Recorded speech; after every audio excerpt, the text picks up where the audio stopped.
Boa noite. É estranho estar aqui mais uma vez. É estranho, não, apesar de já ter vindo aqui e frequentar aqui sempre, né? Mas é estranho pelo momento e pela temática. Eu sempre agradeço a Lígia e ao Armando, né? Mas hoje eu não vou fazer isso não, Lígia. Hoje você complicou minha vida. Eu precisava de mais tempo, ela só deu 35 minutos e falou que ia marcar. Olha lá.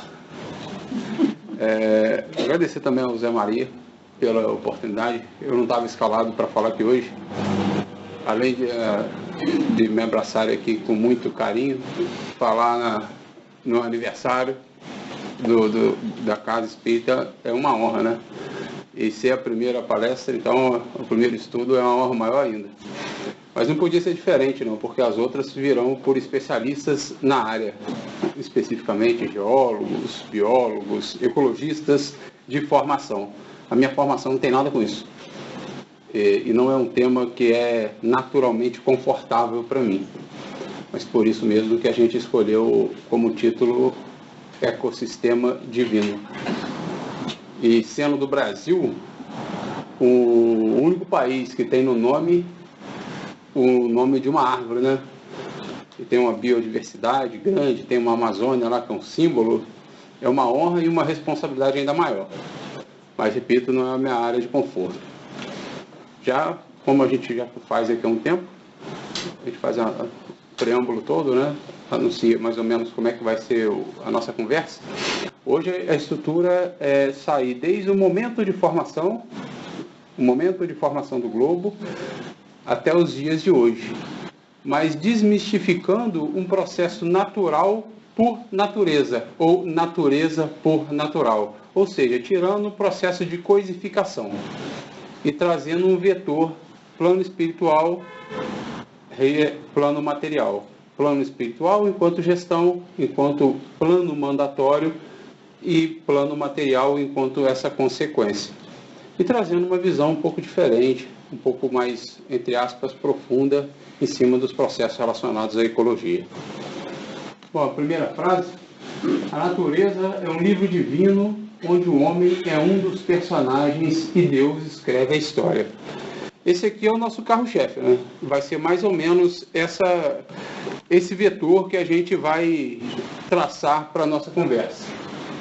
E o grande desenvolvimento da técnica e das ciências, acompanhado de uma acelerada ação contra o meio ambiente, tem levado o homem moderno a fixar sua atenção na problemática ecológica. Sentindo-se impotente diante dessa grave crise do meio ambiente, o homem começa a perceber que a crise ambiental é também uma crise ética, necessitando, portanto, de uma nova reflexão menos técnica e mais ética. Aparentemente, pode parecer-nos estranho falar de ética ecológica, pois, afinal, a palavra ética refere-se mais ao caráter normativo e social do homem. Desculpa estar lendo ali, é porque aqui está muito pequenininho, eu não consigo. Apesar do óculos. E essa é a direção que a gente vai ver, a gente vai seguir hoje. No ecossistema divino. A gente vai traçar essas pinceladas e vamos conversar aqui desde o processo lá da formação dos magmas, dos mares de magma, dos grandes dilúvios, dos assentamentos de placas tectônicas, que tivemos muitas até ter essa estrutura hoje, das nossas grandes pangeias naturais, seriam aí a separação dos continentes, dos choques anímicos, por exemplo, quando Jesus falou amor, da formação do ser humano enquanto viés biológico, desde a preparação de uma estrutura ainda animalizada, biológica, até o processo, o estar pronto, sair do forno de uma estrutura biológica para receber o espírito, e o salto que o perispírito causou nessa estrutura, e a nossa relação com esse processo, com esse ecossistema inteiro. Bom, para um processo de definição, para a gente ter um pano de fundo comum, por hábito a gente tem alguns termos, né? Ecossistema, conjunto das relações, interdependências reguladas por condições física, química e biológicas que os seres vivos estabelecem entre si e que o meio que habitam. Essa é a definição padrão desse dicionário Priberam, não sei a pronúncia certa. E ecossistema de Deus. Pode parecer um pouco utópico, mas é extremamente parecido, com a inserção de 3 palavras. Tem um viés moral, tem um viés ético e tem um viés espiritual.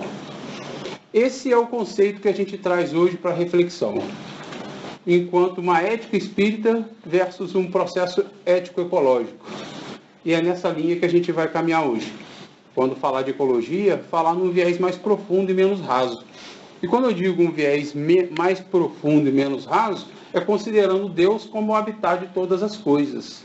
Um processo de inserção em Deus. E menos raso é desconsiderando o homem como o centro das coisas. Então, desconstruindo uma ideia de homo-centrado para uma ideia centrada em Deus. Outro termo, ecologia, o ramo da biologia que estuda as relações entre os seres. Aí hoje, essa é uma relação muito direta, mas tem muito a ver com um processo econômico.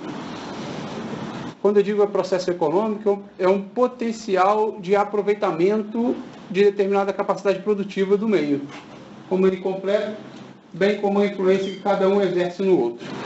Mas não é a grande ênfase da definição. Hoje em dia a gente tem 2 conceitos que são mais profundos, ou melhor, mais complexos, que seria o de ecologia rasa e o de ecologia profunda. Ecologia rasa, apesar do nome ser feio, né, ser um pouco preconceituoso, é um termo técnico, não é meu não. Então a gente nos resta somente usá-lo. Ecologia rasa é o que a gente comentou um pouco atrás, que é um processo ecológico, um relacionamento entre os seres e os meios, baseado o homem no centro. Aí a gente já pode ter um momento, um Fiat Lux, que é trazer, se é baseado no homem ao centro, é trazer um processo egoísta ou um processo vaidoso para dentro da nossa relação com o meio que nos cerca. Quando eu digo egoísta, vaidoso, é ter egoísmo e vaidade como uma medida incorreta da nossa própria capacidade, ou de nós mesmos. Incorreta, leia-se aumentada, é nos acharmos mais do que somos. Essa é uma definição psicológica para egoísmo, ou melhor, é uma abordagem psicológica para egoísmo e para vaidade. Enquanto ecologia profunda é um termo mais completo e mais, entre aspas, espírita, ou com um viés ético espírita maior. Porque ele coloca Deus no centro e traz para nós uma visão sistêmica da coisa, uma visão de processo. A natureza, cuja evolução é eterna, possui valor em si mesmo, independente da utilidade econômica que tem para o ser humano que vive nela. Expressa a percepção prática de que o homem é parte inseparável, física, psicológica e espiritualmente do ambiente que vive. E é nessa abordagem que a gente vai atuar hoje, num conceito de ecologia profunda, que não é um termo, ou melhor, não é uma postura muito comum. É alguns passos à frente do não jogar lixo na rua, que é uma abordagem que, entre aspas, conhecida de todos. Não jogo lixo na rua porque causa sujeira, me dá enchente, etc. e tal. Mas não jogar um lixo na rua porque seria não jogar um lixo em mim mesmo. Pode parecer infantil essa frase, mas por trás dela a gente tem todo um processo de conceituação complexa. E é nesse processo que a gente vai visualizar, ou melhor, que a gente vai transcorrer.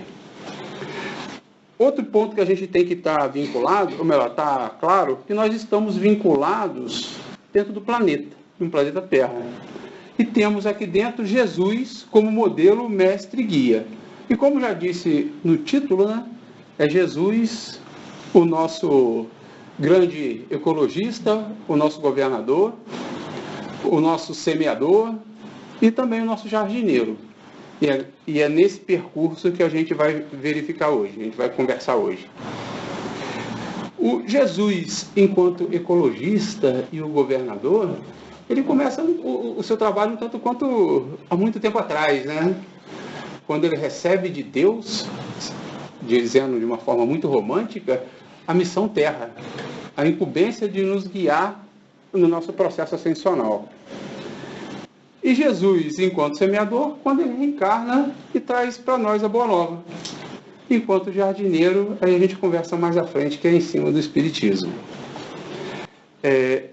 O que é importante a gente começar a perceber que a visão do ser que usurpa, ou melhor, que encara o meio que nos cerca, nesse caso a natureza, aí que me permita um parêntese. Natureza é um termo muito utilizado numa sociedade não religiosa para definir providência divina. Vocês já repararam que quando alguma coisa boa acontece, é a natureza que fez isso? Ruim também, tá? Então é mais ou menos esse viés. Natureza é a providência divina em ação. Então quando a gente relatar aqui a natureza, o intercâmbio com o que a gente tem de natureza ou de natural, leia-se o intercâmbio que a gente tem com esse ecossistema divino, com a expressão máxima de Deus. Sob o nosso ponto de vista, a grande obra, a Capela Sistina de Deus seria aqui para a gente a formação dos seres, o que a gente chama de natureza. Então, se a gente está inserido num contexto de viver num planeta Terra, uma postura de usurpar de forma irresponsável as suas potências naturais, leia-se usurpar, é ver a planta, o solo, para um plantio somente, ou ver um animal somente com foco no abate, ou ver floresta somente por foco em madeira e por aí vai, é um tanto quanto irresponsável e contraditório com nós mesmos. Porque, afinal de contas, eu imagino que amanhã ninguém queira morar numa casa desconfortável. Pelo menos eu não. E tendo esse processo de deteriorização dos meios e um conhecimento espírita por trás, onde é fato que nós vamos arcar com as consequências dos nossos atos, bons ou ruins, e entendendo o mecanismo da reencarnação, onde eu reencarno hoje, desencarno, e num futuro não tão distante reencarno novamente, o problema que eu deixar em aberto vai ser o problema que eu vou ter para resolver daqui a pouco. Então, com certeza, o que eu causo hoje, eu vou ter que lidar com as consequências, as ondas de reação dentro em breve. E é inevitável. O problema que a gente arrumou, que a gente criou, a gente tem que arrumar. É uma lei de ação e reação. É um processo de causa e efeito. A gente ocupa, dentro dessa escala, dentro dessa estrutura biológica na Terra, enquanto espírito em evolução mais encarnado, um papel de destaque, mas não é o único. Então também tem um outro cenário. A gente também é responsável por esse intercâmbio com outras pessoas, com outros espíritos encarnados, mas com outros seres também. Aqui faz um paralelo com outros seres, Deus cria incessantemente, né? E nesse processo de criação, tirando centralização no homem, nós somos uma etapa de um processo evolutivo, que sai de um momento embrutecido e vai até um momento de pureza máxima. Concordo que nós estamos numa etapa bastante avançada se olharmos para trás, mas ainda falta muito se a gente olhar para frente. Então é aquela história, os reinos que nós já perambulamos são, entre aspas, conhecidos a ponto de nominarmos. Os reinos que ainda virão têm um quê de desconhecido, talvez a gente consiga nominar somente o próximo, que seria o da angelitude. O começo absoluto das coisas remonta, pois, a Deus. Mas ao observar sua criação em plano macrocósmico, podemos sentir um fiat lux inicial. Aqui a gente começa a trazer um pouco a visão Leon Denis para o processo de criação. A gente só fala Allan Kardec, mas quando eu digo Leon Denis, porque Leon Denis, pelo menos para mim, apresentou o Deus das estrelas. Leon Kardec apresentou o Deus dos processos. Mas Leon Denis romantizou o que Kardec me trouxe para entender com o cérebro, e até hoje não deu. Até hoje ainda falta muito. No processo de criação inicial, e aí nós temos que nos colocar num ponto de humildade extrema, por não ter o ângulo de visão, a quantidade de ângulos de visão necessária para enxergar muito mais além, esse processo inicial, quando a luz se fez, essa expressão Fiat Lux é uma expressão de Kardec, ou melhor, é uma expressão comum, mas Kardec usa na Gênesis. Ou seja, quando a primeira estrutura, o primeiro assentamento começou, ele foi impulsionado por uma impulsão de força divina, ou uma impulsão inicial de Deus. E sabendo que existe um processo de imutabilidade nas suas leis, é justo a gente dizer que o nosso universo cresceu, ou melhor, nasceu, entre aspas, uma criança, com seus processos de formação, com forças que ali atuavam, regidas por uma mente controladora e inteligente, mas com forças que ali atuavam, forças físicas que a gente consegue compreender hoje. Por exemplo, sendo Deus o sol das estrelas, ou melhor, sendo Deus o sol dos seres, nós circundamos ao seu redor. E como que isso se transfere para uma relação material? A gente pode fazer um paralelo muito claro com o processo de formação dos corpos ainda celestiais.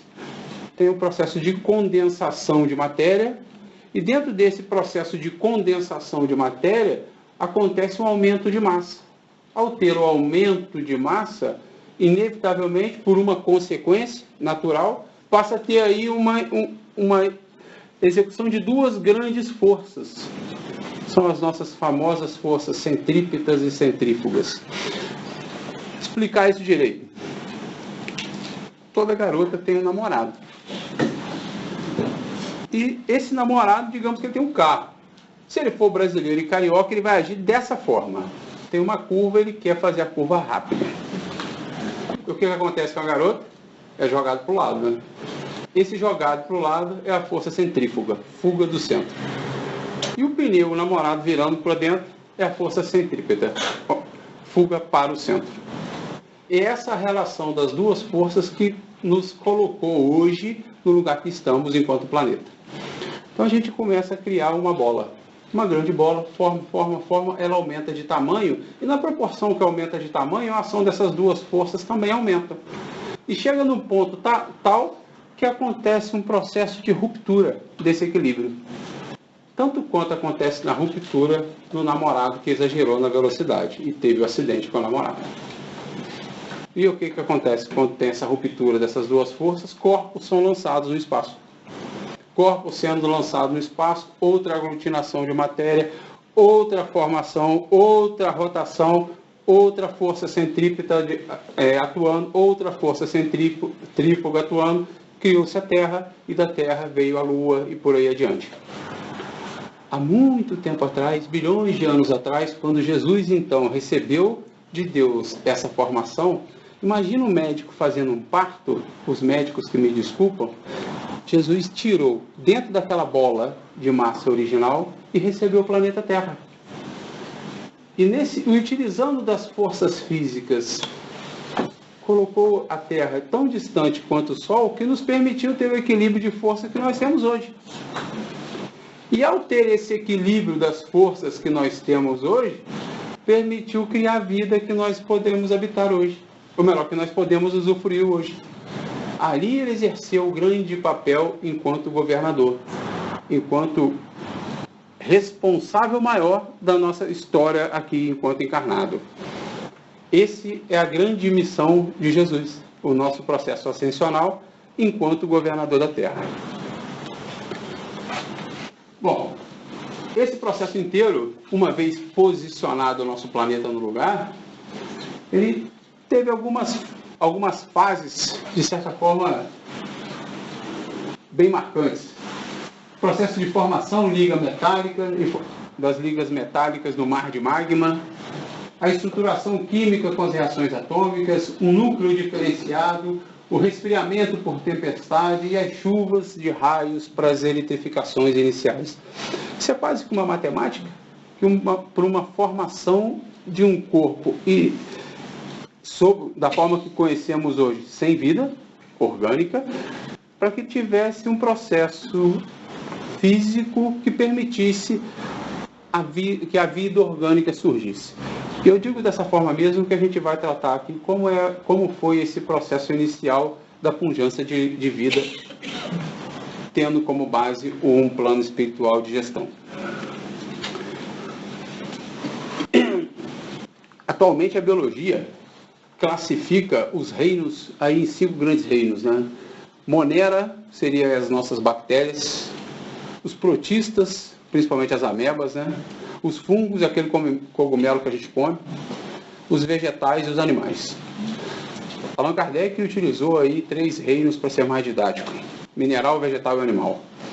Que para fins didáticos é mais que o suficiente para a gente, já é problema demais entender os 3, quanto mais se subdividir em 5. Se colocar o homem aí no meio, então aí complica. Aí tem a psiquiatria. Mas é verdade. Nesses 3 grandes reinos, então o mineral, o vegetal e o animal, a gente tem funções muito específicas que permitiu a possibilidade de uma encarnação de um espírito na Terra. Lá no reino mineral, a capacidade de um elemento se ligar com outro. A formação dos potenciais inseridos dentro de cada elemento. Não tem quando a gente brinca que o sal é NaCl enquanto fórmula? Que a água sanitária é o hipoclorito ou alguma coisa do tipo, ou hipoclorito de sódio. A capacidade de um elemento se ligar com o outro foi adquirido nesse reino. Poxa, Rodolfo, mas onde que isso interfere na nossa vida hoje? O nosso coração tem um equilíbrio iônico que a capacidade do cálcio, magnésio e os outros sais adquiridos lá no reino mineral expressa hoje dentro do nosso corpo. Então mostra todo um processo sistêmico de evolução e de uma evolução de um reino coabitando com o outro. Vem o salto para o reino vegetal. E o grande ganho aí é a formação de uma unidade biológica, ou uma unidade viva, já tem um carbono vinculado. E principalmente o direcionamento para a luz. A fotossíntese, eu brinco que é o grande salto evolutivo. Porque se o Sol é o centralizador dos seres, Deus é o nosso grande centralizador. É o centralizador dos sóis, digamos assim. Depois vem o animal. E o animal, além da sua complexidade biológica, traz a reboque uma formação de instinto. Não vamos confundir instinto com inteligência, tá? Traz a formação do instinto, mais ou menos especializado. Isso aí variando de espécie para espécie. Um ponto que é importante que a gente deve ressaltar nesse processo, é que estando o mundo espiritual e o mundo material em incessante contato, os dois são solidários um com o outro. Ambos têm sua parcela de ação na gênese. E aqui que é o X da questão. Porque até então a gente falou da preparação de uma estrutura biológica. Ninguém disse ainda de encarnação. E como é que dá para uma estrutura biológica no sentido de vida, individualização de células, formação de órgãos, está preparada para receber o espírito? É importante, antes de chegar nesse ponto do raciocínio, a gente tem em mente uma outra questão. O nosso processo de evolução não dá salto. Ele é sempre gradativo. E nem pode dar salto.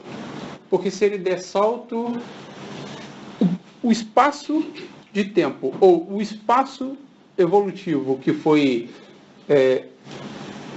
deixado de ser experimentado, vai fazer falta no futuro. E é dessa forma que a gente deve encarar. E por não dar salto, a nossa capacidade de percepção ser pequena, a gente tem áreas de sombra. E essa área de sombra é, no bom português, desconhecimento pela ciência. A gente pode derivar alguns conceitos. Por exemplo, a gente sabe que o espírito tem, enquanto desencarnado, um corpo que se chama perispírito. E que quando promove a reencarnação, o perispírito assenta, molda uma estrutura biológica que é o corpo. Esse mecanismo é tão interessante que se o perispírito tiver uma complicação perispiritual, ele chapa no corpo físico uma doença. É o que muita gente diz aí, eu tenho uma doença da alma, desde que não seja um viés moral, seja um viés físico, mais nesse sentido. O inverso também acontece.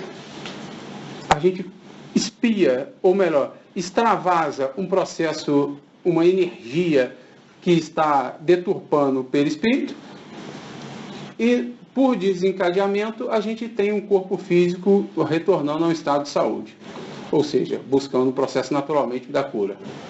Consegue perceber então o vínculo entre o plano espiritual e o plano material? Por que não isso não pode acontecer para nos entregar um salto biológico? Então a gente passa a ter dois grandes vetores que interferem no processo da biologia. Biologia enquanto estrutura biológica, corpo. Pode ter as causas naturais, por exemplo, separação de espécies, as pangeias, as separações dos continentes. Vai um grupo de animais para a direita, um grupo de animais para a esquerda, um fica na África, outro vai para as Américas. E dali deriva todos os animais de subespécies diferentes. E tem um processo de desenvolvimento espiritual causado pelo processo natural da reencarnação. Então aí a gente já vê que o que vem do plano espiritual enquanto gestão e determinação interfere também no nosso plano físico mais direto, mais sensível, que seria o corpo. Esse é um ponto. O nome desse processo chama-se revelação. Revelação de Deus.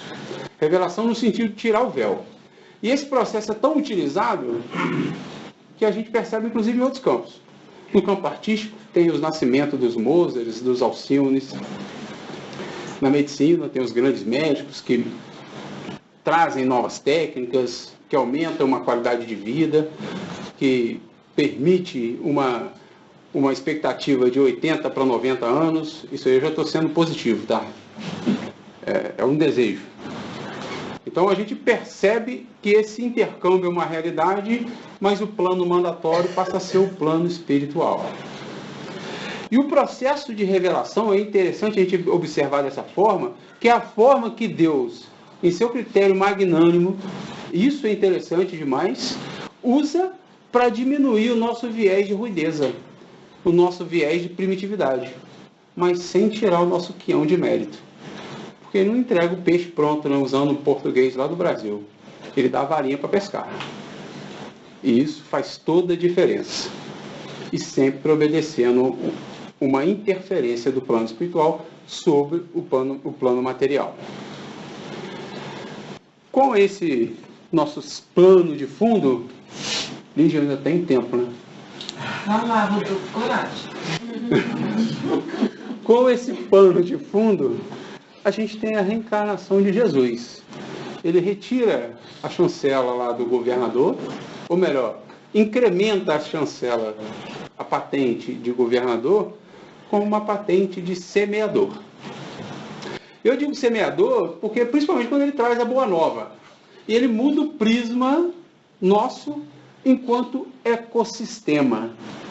Eu digo enquanto ecossistema porque lá no viés do ecossistema profundo, que é uma terminologia moderna, onde a gente retira o homem do centro e coloca o homem num processo, e Jesus traz o reforço, ou melhor, traz a ideia de Deus sobre todas as coisas e complementa trazendo o próximo como a si mesmo. A gente percebe um match, um deparo, uma relação quase que direta de uma terminologia utilizada para o mercado atual e uma terminologia anterior utilizada para um público, ou melhor, por um approach filosófico espiritual, por uma abordagem filosófica espiritual. Mas é a mesma coisa, só dito de outra forma e aplicado em outro campo. Sobre Jesus, sobre esse novo modelo de visão, a gente passa a ter o próximo não como um indivíduo. A gente passa a ter o próximo como toda a criação de Deus. Porque se a gente está inserido num processo, esse processo passa a ser a nossa inter-relação ou a nossa relação diária. Saindo do campo filosófico não prático para um campo prático, André Luiz traz um texto que nos coloca bem a par da situação, no sentido de novo paradigma de comportamento. Quando ele diz da relação, por exemplo, com os animais. Porque é público, todo mundo quando fala de ecologia, fala de rio poluído, praia suja e matança dos animais. Então a gente trouxe aqui um trecho do livro Missionários da Luz, onde ele diz: a missão do superior é amparar o inferior e educá-lo. Isso em todos os reinos, em todas as escalas e em todas as relações. Não podemos renovar os sistemas econômicos dos povos do momento para o outro, nem substituir hábitos arraigados e viciosos de alimentação imprópria. Isso de maneira repentina, somente pausadamente. Refletem eles igualmente nossos erros multimilenares, mas na qualidade de filhos individuados para com Deus e a natureza, leia-se para com Deus e a providência divina, devemos prosseguir no trabalho educativo, acordando os companheiros encarnados, mais experientes e esclarecidos, para a nova era em que os homens cultivarão o solo da terra por amor e utilizar-se-ão dos animais com espírito de respeito, educação e entendimento.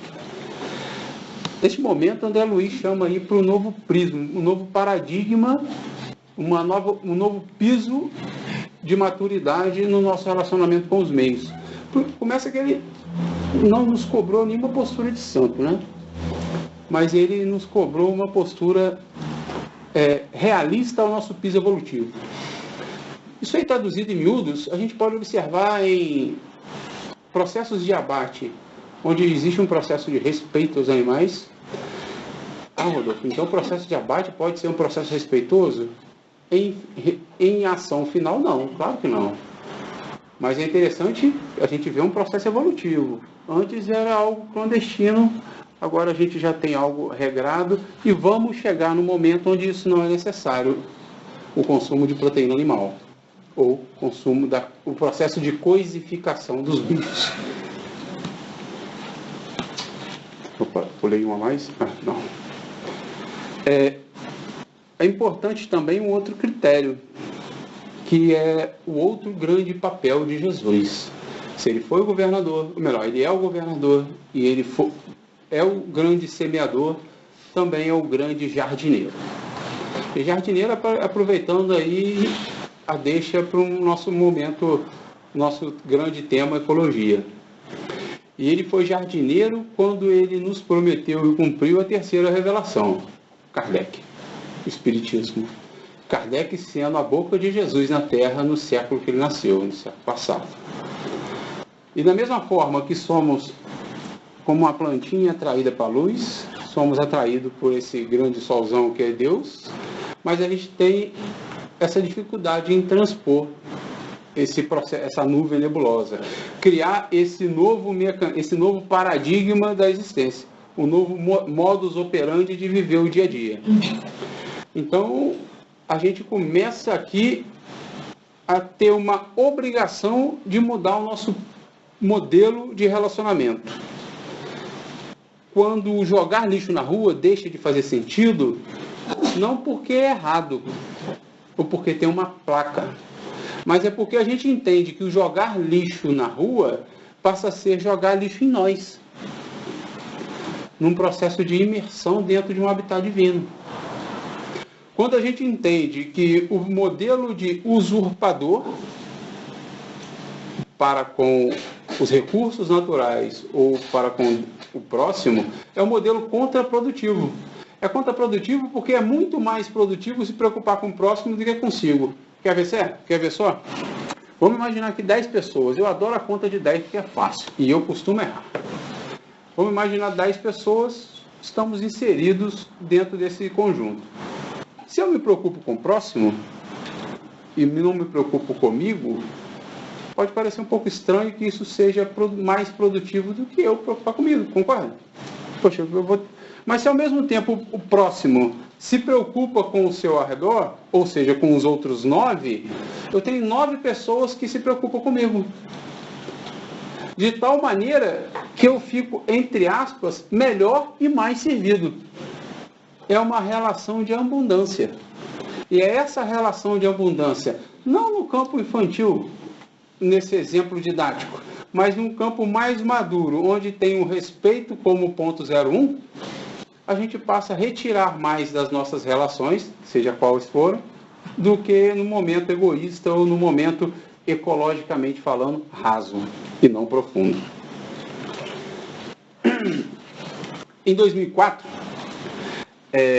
o Prêmio Nobel da Paz, ele foi dado para Wangari Maathai, uma queniana. Essa senhora tem alguns doutoramentos, eu sei que o título não é repetido, mas ela fez mais de um tema. E o grande approach dela, a grande abordagem da vida dela, eu digo a grande abordagem da vida dela porque ela desencarnou em 2011, foi a formação do Cinturão Verde, ou Green Belt, no Quênia. E ela demonstrou que uma relação com o ecossistema de forma correta promovia a paz. A paz, quando eu digo paz, não é uma paz íntima, não. É aquela paz civil, o oposto à guerra civil. No Quênia, há algumas décadas atrás, teve um grande êxodo rural em direção às cidades, especificamente para Nairobi, a capital. E foram fazer a pesquisa, a pesquisa de causa raiz, e descobriu que a população não tinha como se manter no campo, que era o seu local de origem, porque as árvores, ou seja, a vegetação natural, foi trocada por um processo agrícola. E por ela ter sido trocada, substituída por uma plantação agrícola, perdeu a capacidade de retenção de água. Por ter perdido a capacidade de retenção de água, a população teve escassez, não teve como trabalhar, não teve como viver e foi para a cidade. Só que chegou na cidade, quem nutria a cidade ou quem servia a cidade de bens era o campo, que também não tinha para prover. E aquilo passou a ser um feedback negativo, onde só piorava a situação. A Wangari Maathai trouxe a ideia do Cinturão Verde e começou a fazer um processo de replantio, de tal forma que o campo voltou a ser verdejante, frutífero e produtor. E trouxe boa parte dessa população da cidade para o campo novamente. E ao trazer a população da cidade para o campo, botou as políticas públicas da cidade, entre aspas, em ordem ou com capacidade de administração, trouxe vida novamente a uma área desabitada, fez uma redistribuição de terra natural e trouxe a paz. Ninguém está dizendo que uma relação saudável é algo mandatório, ou melhor, tem uma relação de 1 para 1, leia-se, se eu tenho uma relação saudável, obrigatoriamente eu vou ter uma sociedade pacífica. Não. Mas todos podem dizer que numa sociedade onde não tem um recurso natural abundante, ou o mínimo, é impossível ter paz. Ninguém tem paz com fome. Em resumo, é mais ou menos isso. Ninguém tem paz com sede. Então, se a gente precisa e está no meandro de fazer um transbordo de salto quântico, um salto moral para o mundo de regeneração, é interessante, ou melhor, é quase que primordial, pré-requisito, que a gente comece a determinar, ou melhor, a mudar a nossa relação com o meio que nos cerca. Não no momento raso de usurpador de um bem e uma devolução direta do bem. Leia-se um modelo de ecologia rasa, mas um modelo de ecologia profunda, onde eu tenho o outro como igual. E ao ter o outro como igual, os processos, os ecossistemas como igual, eu tenho um processo de produção mais abundante. E no processo de produção mais abundante, é uma relação ganha-ganha. A expectativa será que de um mundo futuro regenerado possa, além de ser moralmente elevado, se compararmos com o de hoje, também possa ser confortável.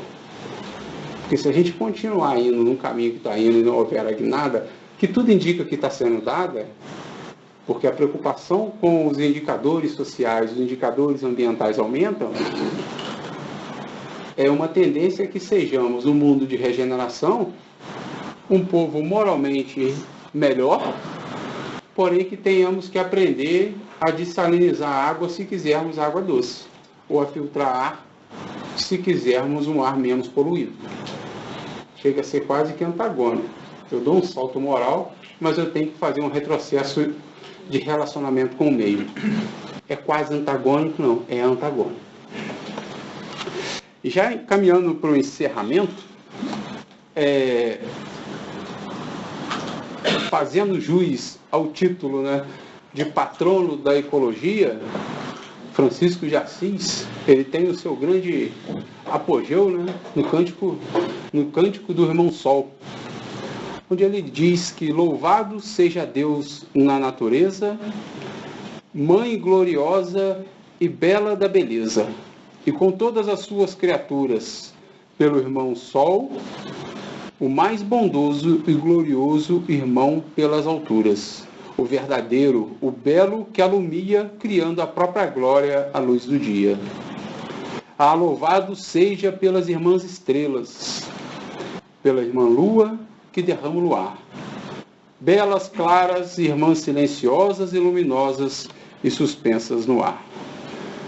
Louvado seja pela irmã nuvem que há de nos dar a chuva fina que consola, pelo céu azul e pela tempestade, pelo irmão vento que rebrama e rola. Louvado seja pela preciosa, bondosa água, irmã útil e bela, que brota humilde, é casta e se oferece a todo o que apetece o gosto dela. E louvado seja pela maravilha que rebrilha no lume, o irmão ardente, tão forte que amanhece a noite escura, e tão amável que alumia a gente. Louvado seja pelos seus amores, pela irmã Madre Terra e seus primores, que nos ampara e oferta os seus produtos, árvores, frutos, erva, pão e flores. Louvado seja pelos que passaram os tormentos do mundo dolorosos, e contentes, sorrindo, perdoaram, pela alegria dos que trabalham, pela morte serena dos bondosos. Louvado seja Deus, na Mãe querida, a natureza que fez bela e forte. Louvado seja pela minha irmã vida, louvado seja pela irmã morte. Obrigado mesmo, e novamente obrigado pela oportunidade.